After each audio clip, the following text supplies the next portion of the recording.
All right, so welcome back. My profile. Remember Alfred Hitchcock? Didn't he used to do profiles? His profile, like when he used to come on. Anyway, and you can learn it from your family. We are family. Yeah. So that happened on the internet. The TikTok sensation. People feel like they don't have power. Do you all know what that word is? What's the word? Bird. Bird is the word. Sometimes I don't like telling everything. Can you guess? I'm afraid to guess because if it isn't who I want it to be, then I'm going to cry. Sometimes I like for you all to guess. Need some time to think. I want questions answered. Guess what? Guess what? What? Guess what? You have to. I don't want to do things. I want to not do things. You know, I'm serious. You think I'm kidding? It's not a joke. Even though it is bad for me, I am going to do it. Anyway, it's confidence. You're bad at math, but I'm giving you an A+ in confidence. Just doing what I gotta do. Extra credit. Now, there's a difference between being confident and being arrogant. Pick the hottest, most confident, savage version of ourselves and do that for the rest of the school year. Be confident in who you are. They run away from confident people. Sometimes you gotta run. Unhandy rapscallion. I'm like, I don't know about the running, but what am I running from? The negativity. It keeps trying to follow me. Leave me alone. walk away. Okay. You just came out your mother's womb walking. You know, just riding a bicycle. Oh, no. No. You have to speak those words into your being. You can speak positive words into your life. You can say, you know what? I love me just the way I am. Do you?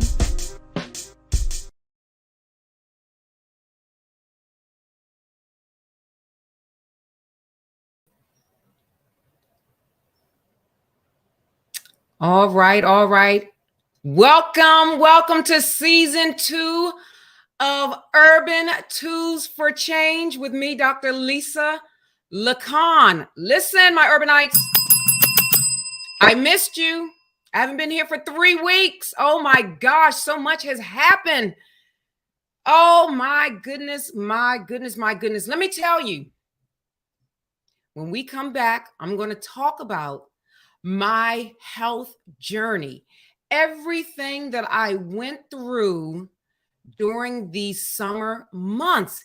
It was something else. And I have to say, whoever said that 50 is the new 30, you are a liar.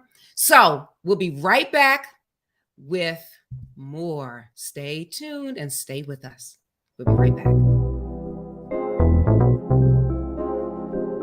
You are entering the Urban Suite with Dr. Lisa Lacan.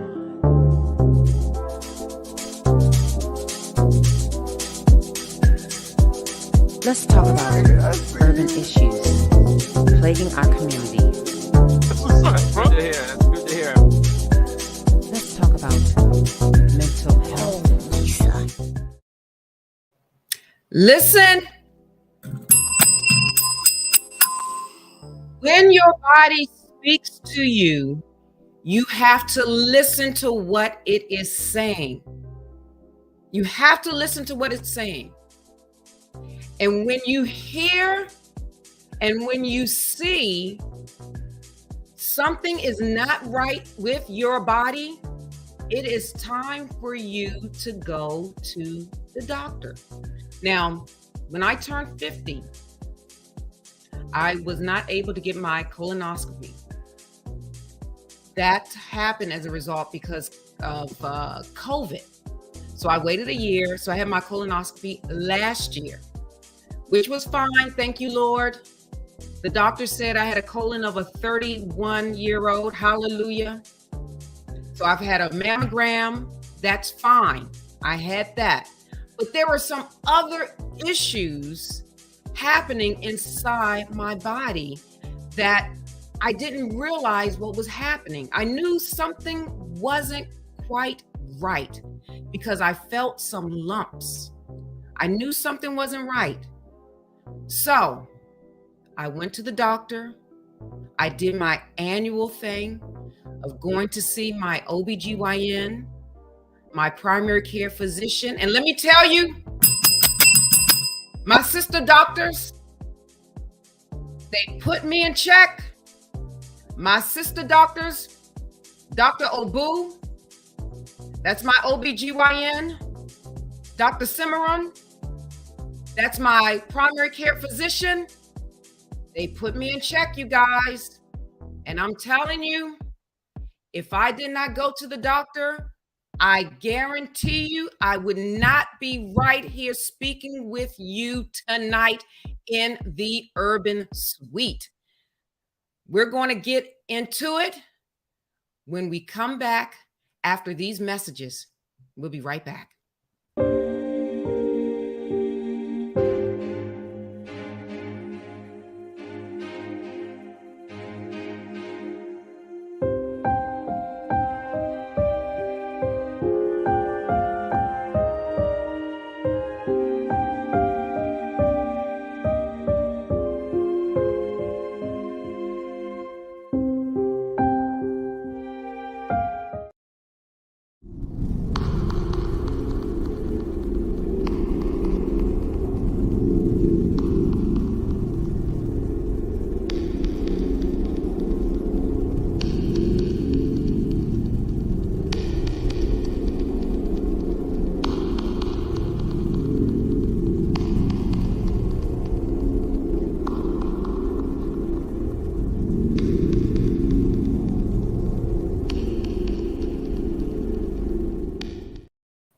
All right, listen, my urbanites, we are here season 2, and nothing has changed in terms of reporting missing persons. So I'm going to do 2 tonight. The first one is Lacambria Deonshea tumor. So Lacambria Deonshea tumor, she's been missing since August the 13th, 2022. She's missing from Albany, Georgia. Listen. I need you to share this information. Share. She's missing from Albany, Georgia. She's 23 years old, female, black, medium complexion. She's 5'1", 210 pounds.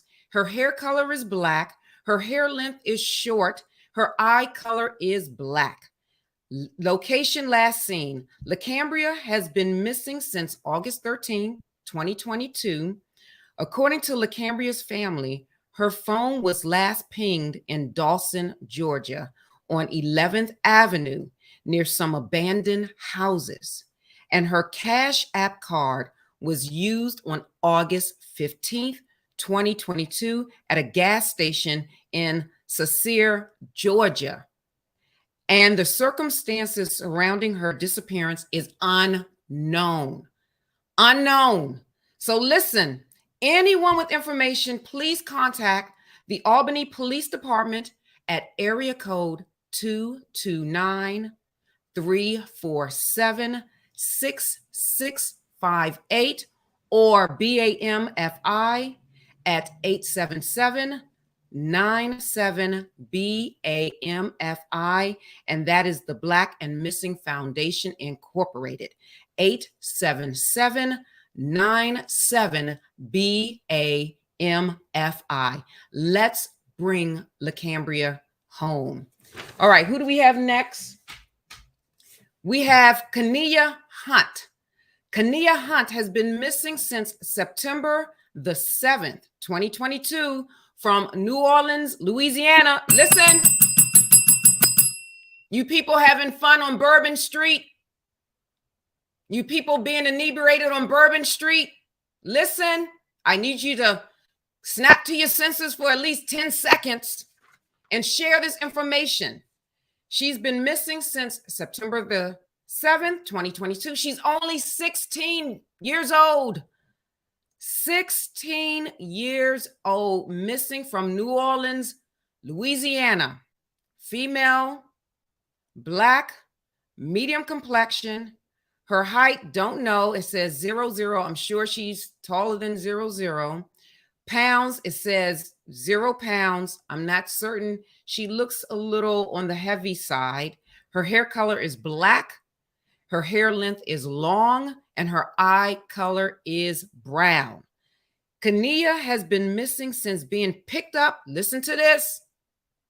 She has been missing since being picked up from school in a ride share vehicle, according to New Orleans Police Department.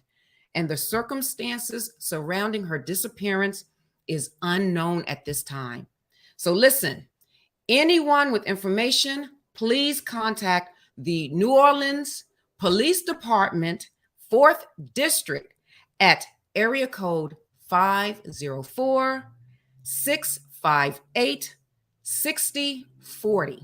Again, that's 504-658-6040, or BAMFI at 877-97-BAMFI. So let's bring the 16-year-old Kania Hunt home.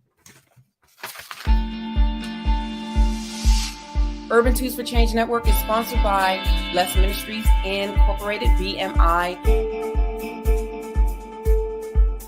the premier workforce development agency in the state of New Jersey. We are here to serve you. If you have a history of being on parole, if you are on probation, if you are an adult with a disability, if you are a youth with a disability and you're looking for employment, come check us out at 973-733-WORK. So again, BMI sponsors Urban Tools for Change Network.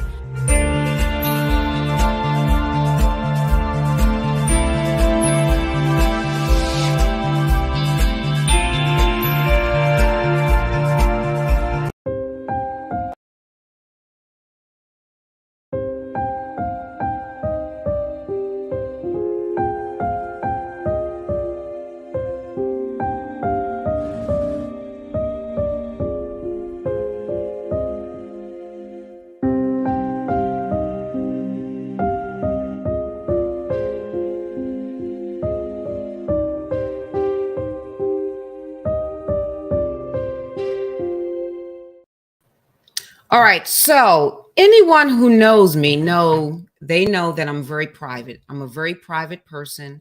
I don't disclose a lot of information about my personal life because it's none of your business.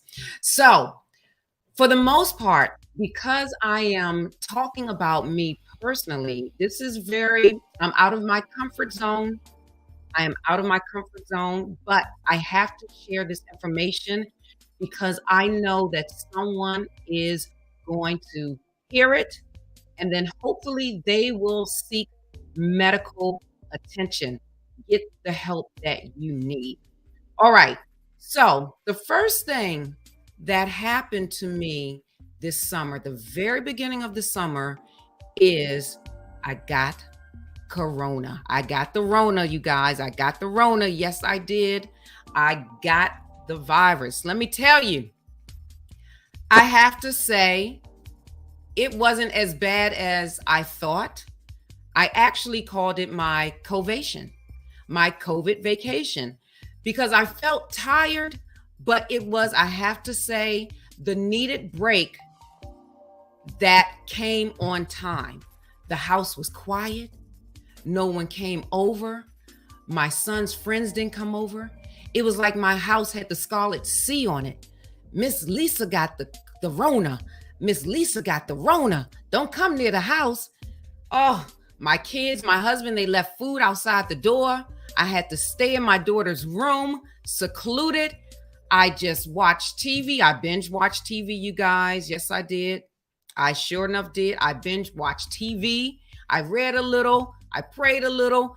But I have to say, I didn't experience a lot of, I guess, complications as a result of the virus. I had a lot of night sweats. I did that, but I didn't know initially if the night sweats were due to the virus or me being premenopausal. All right. So I wasn't quite certain. So I said, you know what? Let me take the test. I found out that I was positive, and that's when I had to, seclude myself and everything. And I have to say, it was what I needed at that time for my life. But the show still went on. I still did my the 10 personality disorders. I still pressed. So that was fine. So what happened after I got the virus, shortly thereafter, I found out that my very dear friend, she went to sleep and she woke up dead. That was my sore. And let me tell you, you're talking about when someone dies that you know and it's unexpected. Even if it is expected, but it's that thing of that unexpected death. Let me tell you, that took and shook me to the core. I believe her death, along with other issues that I had, increased my blood level. It was crazy for me, but I was still pressing because I had to give you guys what you need because I'm on a mission. I'm called to do this. So guess what? I had to process her death in my own way. I had a memorial for her. And then I wasn't able to go to the funeral because guess what? I had a doctor's appointment. I had several doctor's appointments lined up because I knew something was not right with me. So I went to my OBGYN for my pap smear. So I do that every year. And I'm going to say this. And I want you to really listen to what I am saying. If you look like a man outwardly, and you still have your female internal organs, you need to see a gynecologist. You have to. So as she was examining me, she felt some lumps. So she said, Now I knew I had these lumps in my abdominal area. I knew I had them, but I didn't know what it was. I thought I ignored it, but don't ever do that. I ignored it. So what happened was I went to the doctor and she said, okay, I feel these lumps and things of that nature. You need to go and schedule because I think you have fibroids. So prior to that, I saw my primary care physician. So the first thing that you do normally when you go to the doctor is they take your blood pressure. My blood pressure was so high. Listen, my urbanites, my blood pressure when I went to the doctor was 200 over something. Like that is cause for a stroke or a heart attack. It was at that point and at that moment, whereas they were like, Lisa, you need to do something with your blood pressure. You have to do something. So I had a couple of things happening right now. I had death on my heart, death in my spirit, because my good friend passed suddenly. I was diagnosed with high blood pressure, and then I was diagnosed with these fibroids. So it was like, okay, what the heck is happening now? So as a result of my blood pressure being 200, They had to put me on medication. And I fought with my doctor prior to that appointment about medication because my blood pressure was always high. It was always like 154 over 97, 147 over 87. It was very high, very high. And I'm like, I do the right things. I jog, I exercise, I meditate. I don't eat pork. I'm like, I might as well eat pork. I might as well eat burgers. I might as well just go for it because I have high blood pressure anyway. Well, Lisa, excuse me, Lisa. Yes. Did the doctor ever say what it was from? Like why what was her diagnosis? She could not pinpoint it. She said a couple of things: genetic, or because I'm entering into menopause. So because I'm premenopausal, that could be the source. However, she did not, what I'm going to talk a little later, those lumps in blood pressure. Put me on medication. I can't remember the name of the medication. It's 5 milligrams. And I told my doctor, I said, listen, because I know the side effects of those high blood pressure medications. I said, if my ankles start to swell, I'm off. I'm getting off. Yeah. But you're going to have to find something else. But again, like the only reason why you were able to really pinpoint that this was a problem for you is because you actually just had a scheduled doctor's appointment. You wouldn't have known prior to that unless you had the doctor's appointment. Right. Because I didn't feel anyway, like sometimes my head would kind of hurt, but I chalked that up to reading a lot, studying, and things of that nature. So as a result of my blood pressure being high, every day I test myself. I have this monitor. I test myself. So I had to take this monitor with me to my appointment to see if it was pretty accurate versus the machine that they use in the doctor's office. And how did it work out? Was it accurate? It was pretty much the same. So she was very satisfied with this machine. So I use this machine every day and I monitor my blood pressure. So or yourself? Right. I monitor the blood pressure myself every day. And the goal that she has for me is 130 over 80. So I've been 127 over like maybe 82, 83. Sometimes I'm 130 over like maybe 80. So I have it in I keep track of my blood pressure readings every day. Now, sometimes I don't do it. Like if I'm away, sometimes I don't do it. Like this morning I took it. I was 127 over 86. Yeah, so you're pretty much there where she wants you to be at. Right. So she did not give me, she only gave me the medication for 90 days. So we're going to monitor the medication. So do you think it was the medication that changed everything, or do you think anything that you did personally or any stress levels that was changing? I don't know. I don't know. I will find out after the 90 days when I stop to see if it will rise again. So with the lumps, this is something that really affects Black women fibroids. These are non-cancerous tumors that surround your uterus. All right, well, before we even get into the description of it, I mean, tell me what that had to do with this. How does fibroids have to do with this picture right here? Because this is your wrist. Right. That is my wrist. So basically, my doctor said, Lisa, you can choose. If you want to get rid of your fibroids, you have 3 options. So the 3 options were a myomectomy, which means to remove all of the fibroids, a hysterectomy, which means to remove everything, all of my reproductive organs, or it's called a uterine fibroid embolization. Yes, UFE, and that's what I had. Okay. I had a UFE.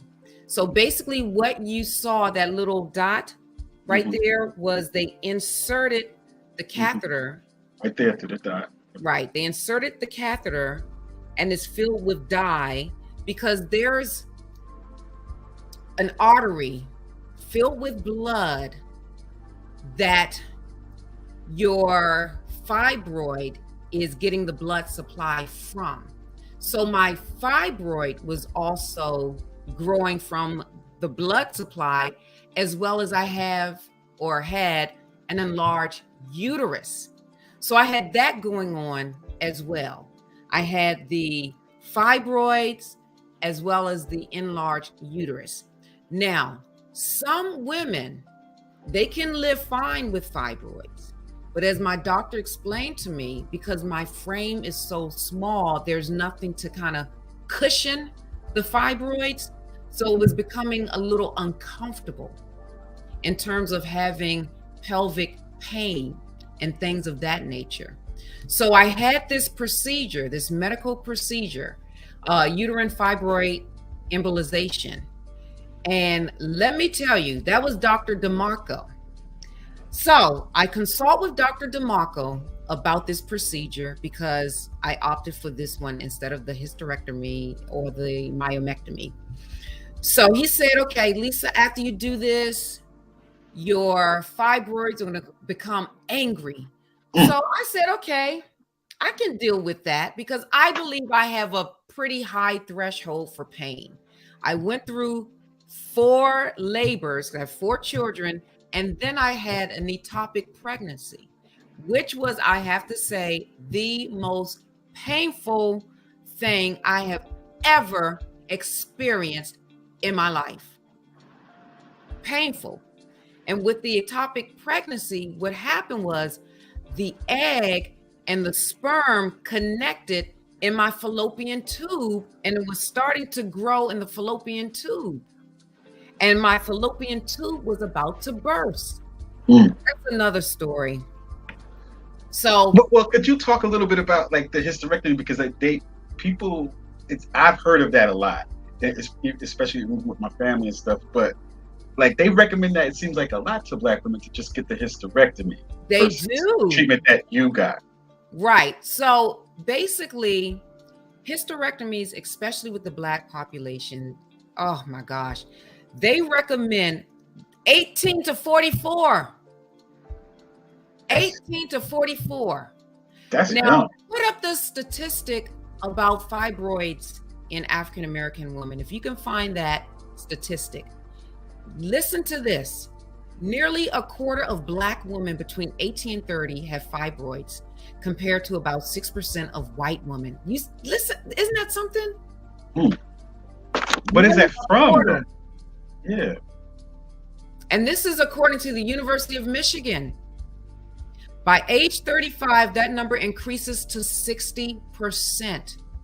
Black women are also 2 to 3 times more likely to have recurring fibroids or suffer from complications. So this is why they say you should have a hysterectomy to remove every single thing so that it will come back. And what does Felicia say? I found my own fibroids and my sister, we breast lump. I had a lumpectomy and the results were benign, but I did have a partial hysterectomy. Yes, these things happen. And what happens when you have this, having children that come from you, because you can adopt, you can foster, whatever, but you aren't able to carry children. And I think that's another form of, this is my opinion, that's another form of the uninvited really being not wanted, if you know what I mean. It's very serious. All right, but there's also a connection between fibroids and hypertension, right? Isn't that what this? That absolutely. Here it says, yeah. That is correct, and this is from the Cleveland Clinic. Uterine fibroids is associated with increased blood pressure level, and the prevalence of hypertension in women with uterine fibroids has been shown to be as high as 40%. 40%. So we're going to monitor my blood pressure because I've had this procedure. But let me tell you, the recovery from this procedure for me, when I meet my doctors, when I meet up with him on Friday, because I go up for my follow-up, 2-week follow-up, I'm going to tell him those fibroids were more than angry. They were filled with the devil. They were filled with Beelzebub. They were filled with everything unholy, ungodly. You're talking about the pain. I could not talk. It was like, oh my God. The pain, it was so painful. It was so painful. And not only that, when I was in the hospital with the procedure, because it's an in and out procedure, she put me on a drip of fentanyl, a low dosage. So I'm thinking, okay, fentanyl is the heavy stuff, dangerous. Stuff. Yeah. And she asked me, so what is your pain like? And I said a 4. And I'm thinking, this is a 4 on fentanyl. Oh, it's looking down. I got something to look forward to when I get home. Oh my gosh. That was and not only did I experience the pain and the cramping, I could not keep anything in my stomach. I just threw up everything. Like you said, Kurt, I was vomiting up air. There was nothing left. I mean, I was like, I can't afford to lose no more weight. I mean, it was, man. I mean, it was, and I thank God for my husband. Oh Lord. I didn't tell y'all this, but because y'all didn't know, but my husband had to pick up my vomit because I done missed the basket or whatever. Oh Lord, it was thank God. That's love. That's what love. That's what love is all about. I'm telling you. But now compared to your pregnancies, though, how was the pain from the fibroids? Well, there was really no pain. It was a dog. You mean from the procedure? Well, I guess it was after then. Maybe because when they was being mad at you. After you got. Oh my gosh. Oh, I would say on a scale of 1 to 10, that was a 7. Okay. It was a 7. It was a 7. It was the only thing I remember. I remember hearing my daughter's voice saying, "College Hill celebrity." I don't know why. So I watched that throughout the pain, and that was painful enough watching Ray J. I said, oh Lord, I was in pain. I'm like, oh Lord, and Stacey Dash. I was like, oh my gosh, I can't believe it. Can't believe it. I was just, oh my goodness. Oh my God. So what did they recommend though? Like, is that normal, the way that they treated it? Oxycodone. And they just give you the pain medicine, and then you just kind of wait. Yeah. And then just, you just have to see your way through. What I went through with that pain, I said, and it wasn't as severe, I'm sure, but people who have cancer, the pain that they must go through, because I witnessed my grandfather who died of cancer, the pain, he was in excruciating pain. It just didn't stop. It just did not stop at all. The pain, it was excruciating. That night, I'm like, Lord, get me through this. Like, I couldn't sleep because the pain would rattle me out of my sleep, even with the oxy. It just didn't, there was nothing except time. Nothing except time. And there's nothing that made you feel better to, like, a little bit that, like, during this, like, there was nothing that you could get. There was nothing I could take. It just had to time. Take its own course. It had to take its own course. But actually, during this time, though, didn't you start to feel maybe different cravings at all? Well, yes. So we're going to talk about Pica and what Pica is when we come back, and how all of this ties into had to get an iron infusion as well. And that was very sobering.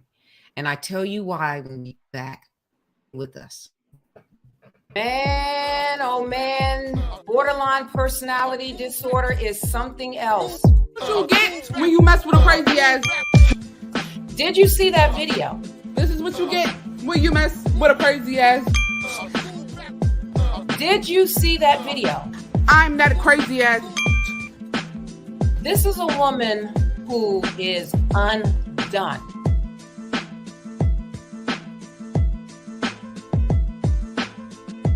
I'm done. irrational anger.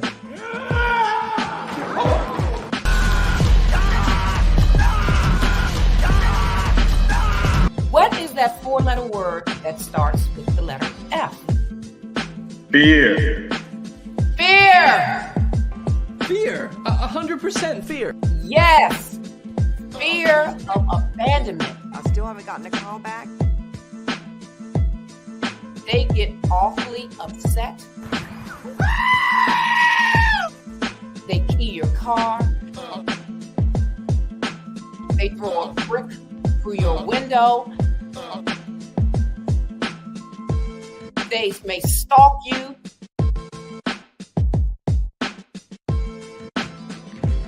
Watching you.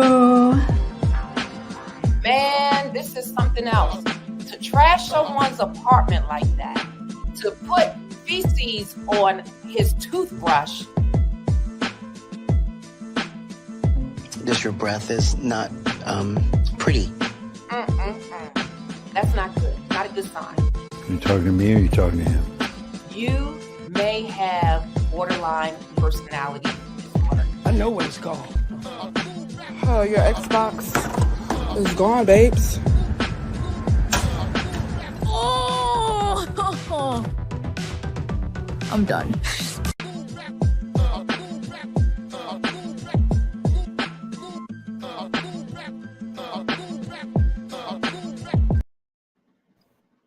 All right, so I was also diagnosed with anemia.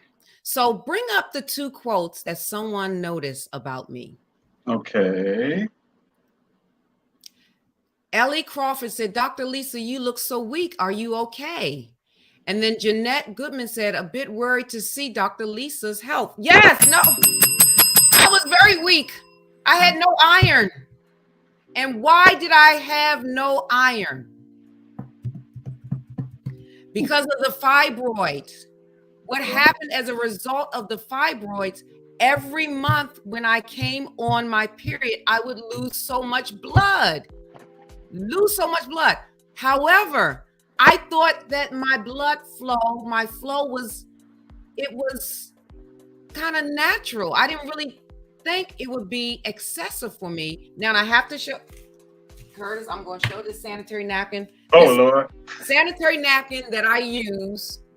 Okay. And I have to say, listen, I'm not here and this sanitary napkin really helped because I had no leaks.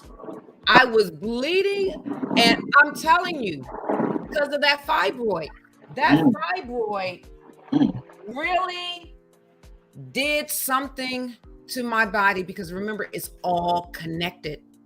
It's all connected. So as a result of the fibroids, I had no iron. I was very low with iron. And my husband always said, why are your hands cold? So if your extremities are cold all the time, check your iron levels. Check your iron levels. So I told my doctor, I said, nope, I'm not taking iron pills. I'm not doing it because iron constipates you. And I cannot be constipated. I need to have regular bowel movement. Nope. I refuse to walk around with a bloated stomach full of gunk. I can't do it. So she said the other choice is to have an infusion. I said, what's that? What you talking about? What you talking about, doctor? So she scheduled me for an iron infusion. Now, when you go to get an iron infusion, it's the hematology and oncology together. That's the blood and the cancer unit. So this was very sobering for me because although we were separated by curtains and things of that nature, I was next to someone receiving chemotherapy with, they had cancer. So most of the patients there had cancer. So I'm sitting there and I'm thinking about everyone that I know that died of cancer and what they had to go through. And I really had to thank God because I said, you know what? I'm just here getting an iron infusion and not chemo. And I really had to thank God, but that was very sobering. So I had to get the iron infusion.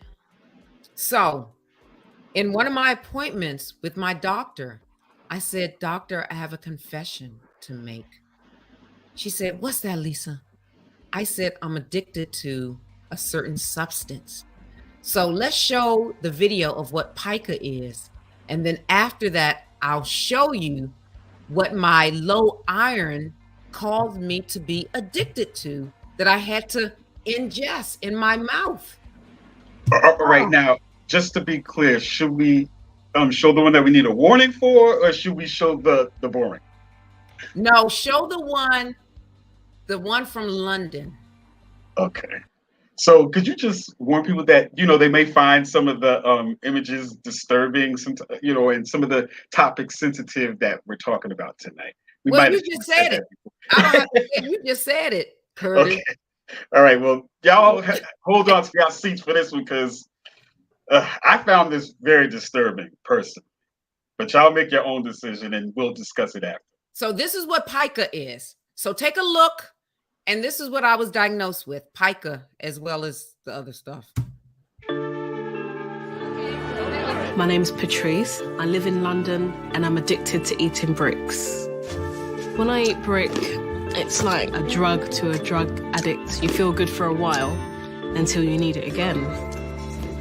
You could just hear her go into town and it just crunch, crunch, crunch. You get like a little cringe feeling, like, when you hear it.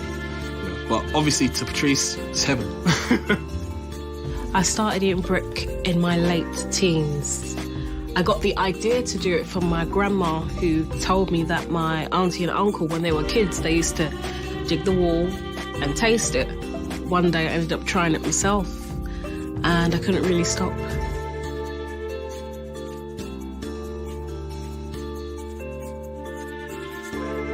Throughout the day, this is about how much brick I would consume.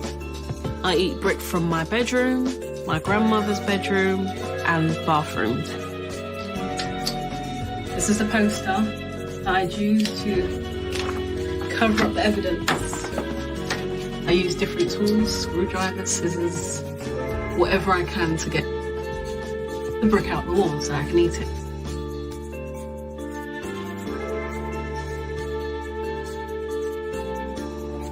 So far, I have no physical problems from eating brick, and even my teeth are in good condition. I find it very disheartening. A doctor could diagnose her now as perfectly fine, but we don't know what it could do 10, 20 years down the line. I've eaten bricks for 12 years already, so another 12 years won't hurt.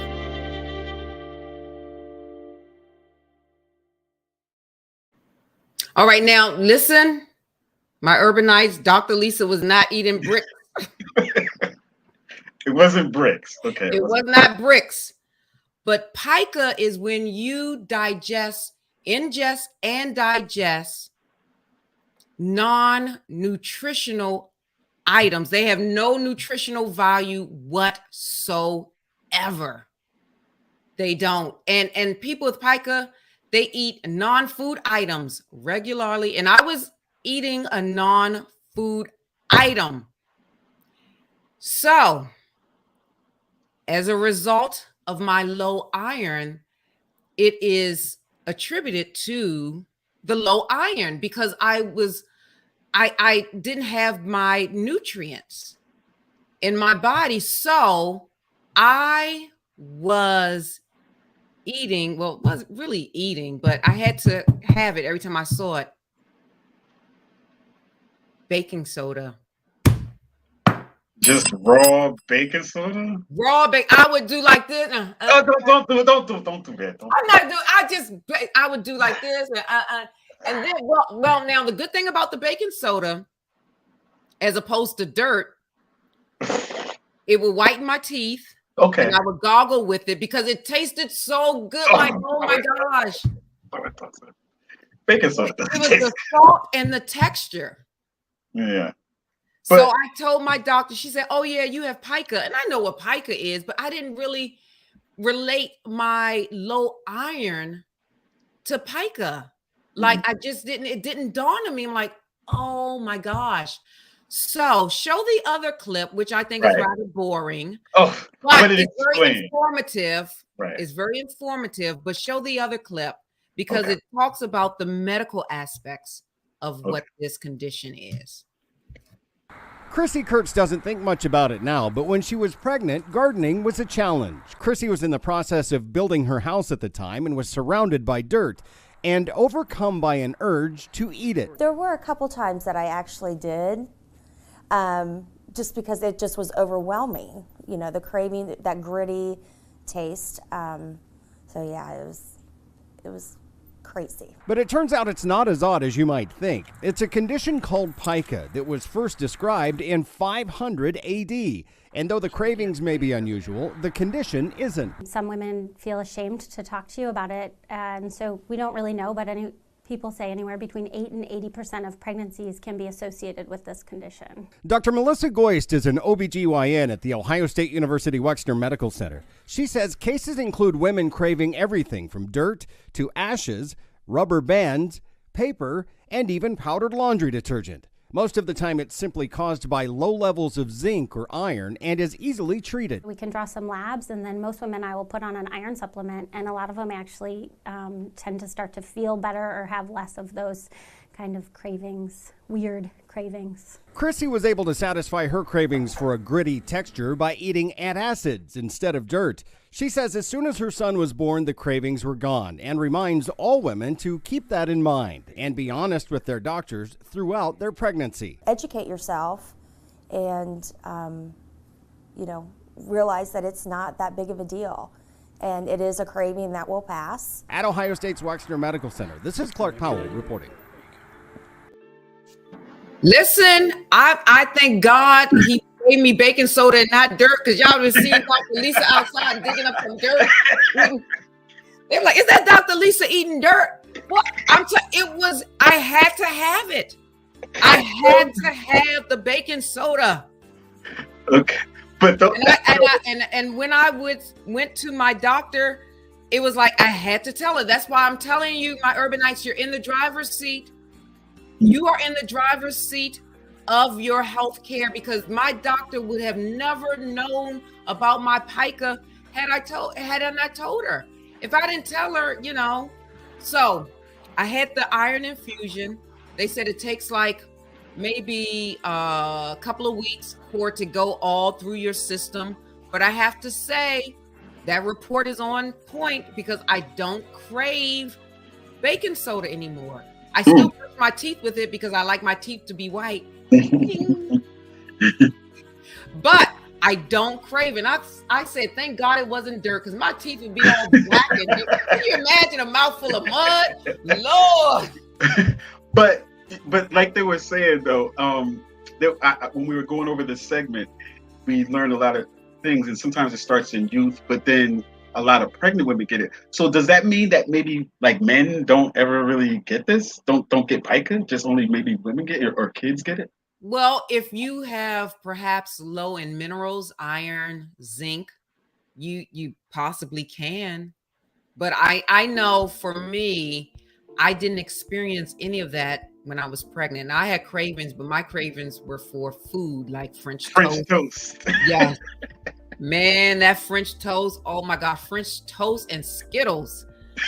But this right here, this baking soda, it was like I couldn't help myself. Right. Now, I wasn't at work thinking, oh my gosh, I can't wait to get home to the baking soda. The baking soda, the baking soda, baking soda, baking. But when I saw it, man, I closed that door. I think I brushed my teeth like 5-6 times a day. My teeth are white. Look at that.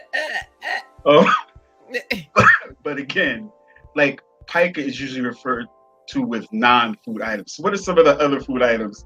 Non-food items. Non-food item: ice, soap, buttons, clay, hair, dirt, sand, unused remainder of a cigarette ashes, paint, glue, chalk, and even feces. I thank God for that one too. That's that. What? Oh. I don't even know how you end up finding out that you have a taste for feces, but you know. Well, when you put it to your mouth and eat it. So I guess old girl, when she goes to work, like she might have like a little stash of bricks with her, or somebody might have like cigarette butts that they chewing on at work or something like that, or paint chips. But some of these types of things are kind of dangerous, though. They're very dangerous. So the thing is, if you find yourself ingesting and digesting these things, definitely seek medical help. Go to your primary care physician, and then you may have to seek a psychiatrist. But definitely check your mineral levels, your iron, your zinc, if you're not pregnant. If you're not pregnant and you find yourself eating these odd things, you know, that have no nutritional value whatsoever, have that conversation with your doctor. Be open and honest. Do not be ashamed of it at all, because that could be the cause of something that's deeper. And mine was, I did not have the iron that I needed because of the fibroids were growing, and my flow every month, it was just too much for my body. Right. Now, but the thing is, this is an interesting thing with the pica in particular, because part of it could be psychological, but some of it I think is physical. So there's like a physical need too. So there's a distinction, and maybe that's a very important one that you have to figure out with your doctor. Absolutely. That's why the primary care physician as well as a therapist, because you could turn to pica as a comfort. Just, you know, it's a comfort, a habit that's comfortable to you. Your iron levels may be fine, your zinc levels may be fine, things of that nature. It may be comforting to you. Perhaps something traumatic happened to you when you were younger, and, you know, cotton, you know, you put cotton in your mouth or something, and you just wanted to start eating cotton balls. I mean, you know, it's so with that girl Patrice, for instance, that might be more psychological than actually physical. That may be. Now, this is interesting because it started out, she said, like when she was a teenager. Now, we know hormonally, when you're a teenager, your body is going through a lot of changes. Sure. She may not have gone to the doctor to see about any type of, you know, if she was being malnourished with minerals in her body, iron, zinc. She was probably getting her monthly, you know, I don't know her weight at that time, but, you know, it's really important to really go to the doctor, because it's about prevention. It really is. And most cancers, you know, can be treated, but it's prevention. You have to catch it early. And that's why I always tell everyone two things. One, you're in the driver's seat when it comes to your health. And number two, be very transparent with your doctor. Be open and honest, and get your medical exams. Now, Curtis, I'm gonna ask you a question. No, I haven't had no medical exam, and no, I haven't had a colonoscopy yet. You need a colonoscopy. You have to get, Black men, you have to get a colonoscopy. Right. You have to. And it's I have the cup and everything. You have to get the cup, and because, you know, your colon has to be cleaned and everything, but it's a matter of life and death. It's sort of like we've had several people, Chadwick Boseman died of colon cancer, you know, and that colon cancer death is really, you don't have to die from colon cancer, but you got to get checked out. Yeah. You got to do it, as well as pancreatic cancer. You got to get your blood levels checked for your pancreas, because let me tell you, that pancreatic cancer, that thing is swift. Well, you know what, you might need your readers for this, but speaking of making your own decision, there's some comments that you might want to read through in the comment section that are talking about It's actually for my sister. Okay. Her personal journey. Mm-hmm. If you want to start maybe around here. Okay, my disturbing incident was that during my pre-operation, I saw that my chart said that I was allergic to latex and that I was having a full hysterectomy. When I refused to sign the papers, they kept me all day with no food, and they told me I had to leave and get the paperwork redone at my doctor's office. So that is very disturbing, very disturbing. I'm just curious as to your doctor, like, oh well, the story actually continues on. She continues on a little bit. I'm not allergic and I was not scheduled for a full hysterectomy. When the lady collecting my information saw that I was refusing to sign because of the incorrect information, she tried to scream at me and make me sign. Was she a party goer? I'm just curious. When I asked her if she would say the same to her daughter, she turned on her heel and left the office. Yeah, that's something. And good for you that you didn't sign, because again, you're in the driver's seat. When they told me my BP was high, I said, yes, you all are stressing me out. Yes. And then, some people have white coat anxiety. You know what white coat anxiety is? Oh, I guess going to the doctor. Going to the doctor, which stresses and raises your blood pressure. So it's not a real reading. It's not a real reading at all. It's not a real reading because you are stressed out of the fact, and it's fear. What is the doctor going to find out? What is the doc? And that's why a lot of people don't seek medical help, because of fear.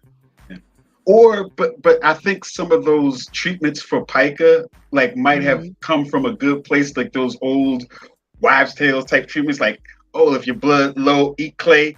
So, because they're kind of trying to tell you a way to remedy it, but it's not a doctor's treatment. They're telling you to eat clay or dirt to fix the iron in your blood. So that was something that they I wouldn't recommend that, because but that was like their.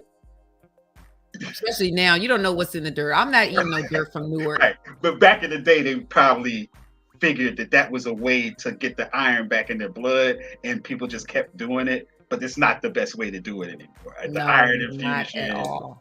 And lastly, there's one more comment she said. I got my pressure down without meds, and when I came back the next day for my pre-op, everyone said that they respected my decision not to sign the day before. Absolutely. You didn't have to sign. Like I said, you're in the driver's seat. It took me a long time for my doctors to say, okay, you have to get on medication. And like I said, I got on the medication when my blood pressure was 200 over something. And she was like, oh my gosh, this is unbelievable. You're at a stroke level right now. You are, if you go home like this, you're at a stroke level. So I did go home. She gave me a script for something. I went to the massage place. That was the worst massage I ever had in my life. I was more stressed when I walked out of that massage place. It was awful. The woman took phone calls over me. Oh. She kept opening the door, getting stuff for the massage. And then she was talking with a co-worker. I said, this is some BS right So that didn't help. That didn't help at all. So the stuff that you were doing there didn't really help. But I mean, the meds, so that's a good thing. We, on one side, this, medication is not always the answer, but sometimes it is the answer. That is correct. That is correct. And you have to do what you have to do. So I want to live to see my great grandkids. So I said, you know what? Let me bite the bullet, because I'm doing everything in my power with my blood pressure, and it wasn't going down, but it could have been a result of the fibroid. So yeah, so that was that was your ordeal this summer. So it wasn't just ordeal. all vacations and sunshine and St. Martin's. Yeah, no wonder my doctor said, no, you don't want to do it before your vacation, before you leave the country. Do it after. Oh, yeah. I was like, thank God. I would have, that would have been the worst vacation ever. That would have been, what? Oh my God. Oh, I would have wanted to come find him and bop him over the head. That's what it is. So yeah. So yep, so that was my journey. I thank God, nothing really life threatening or anything like that, but just listen to your body, hear what it's saying, look at your body, lumps, all those things, headaches, back of the head, things of that nature is just not normal. Your body is saying something, even acne on your face. Your body is saying something. You have these internal organs that are operating and they really will speak to you. And like I said earlier, even if you look like a man externally and you still have female internal organs, you need to see a gynecologist. Absolutely. You need to get examined because you just never know. All right. Well, September is going to be the month where we're making more doctor's appointments. I guess we're all going to, take this opportunity to say, let's just go make a doctor's appointment. Make a doctor's appointment, get your colonoscopy, and I'm going to make another doctor's appointment for my eyes. I need to get real eyeglasses. Okay. So, Are you going to get your colonoscopy? Well, I'm going to make the doctor's appointment first. Let's just do the regular doctor's appointment, and then we'll take it from there. Yes, very and then good. He'll schedule me for the colonoscopy. That's correct. And then I'm going to the eye doctor. I got to go to the. So I think I'm pretty much done. I think I have to go back and check my iron levels to see how they are. My hands aren't as cold as they used to be, so that's a good thing. So I was, when she saw me, the 2 comments about being weak, I was very weak. Yeah. And I was weak also because we had to wear that mask and it was hot and humid outside, and it was like, oh my gosh. And we had to walk and I was standing up like the whole time. And so, I mean, sometimes the circumstances of the when you get tested sometimes too might have an effect, just like we saw in the comments earlier, like people having a fear going to the doctor. So everybody get comfortable with their doctor, and then you won't have any fear. You won't have any false screenings. You won't have any false tests coming at you. That's right. And I try to strategically look for doctors, and I interview them that are culturally sensitive. Right. I want a doctor that knows to say, Lisa, don't eat chitlins. Don't you dare, don't you? No. Or on the opposite term, like somebody that's not going to tell you, like, or not going to feel that, oh, she could take the pain. She's a Black woman. Like, she can take exactly. She don't need no fentanyl, Oxycontin, or whatever. Just give her something right. else. Yeah. Right. Oh, man. I thank God for I call them my medical team because they really got me in shape. They really, and I'm not 100%. I still have some aches. Like right now, I still am kind of achy. So I'm not able to exercise. I'm not able to jog. I'm not able to dance. I'm not able to engage in any sexual activity. Not able to do anything until I go to the doctor to get clearance. And then even still, I need to kind of take it slow. So my first jog out, or no, it would be my House of Fitness routine on Saturday. I'm going to do a low impact. What they're doing. Yeah, that don't go too far. Maybe some walks, nice long or. Yeah, so that's what I'm going to do on Sunday to prepare. I'm going to walk my regular route that I usually jog just to give my body, but I'm not going to go full throttle initially. I can't. So, well, lastly, I mean, it took you a little bit of time to form your medical team, so maybe that's a incentive for other people to start building their own medical team and get some people around you that you trust. And the only way you can do that is having a couple of appointments and seeing if they're giving you good advice, seeing if you're gelling with them, and y'all can have a good relationship. Right. For you. So this is a toast to Dr. Abu, Dr. Cimarron, and Dr. DeMarco. All right. Okay. So on that note, I just want to say thank you. My Urban Nights has been fantastic. Thank you. This is season 2. I need you to like, share this information, thumbs up.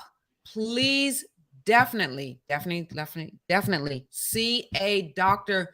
Get your routine checkouts done, your mammograms, your pap smears, colonoscopies, all of that.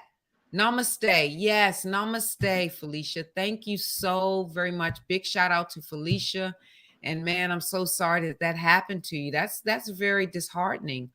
That's like, ugh.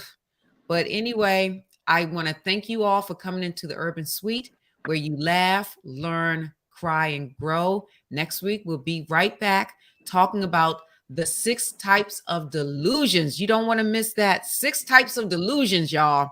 So on that note, Molly, take us away.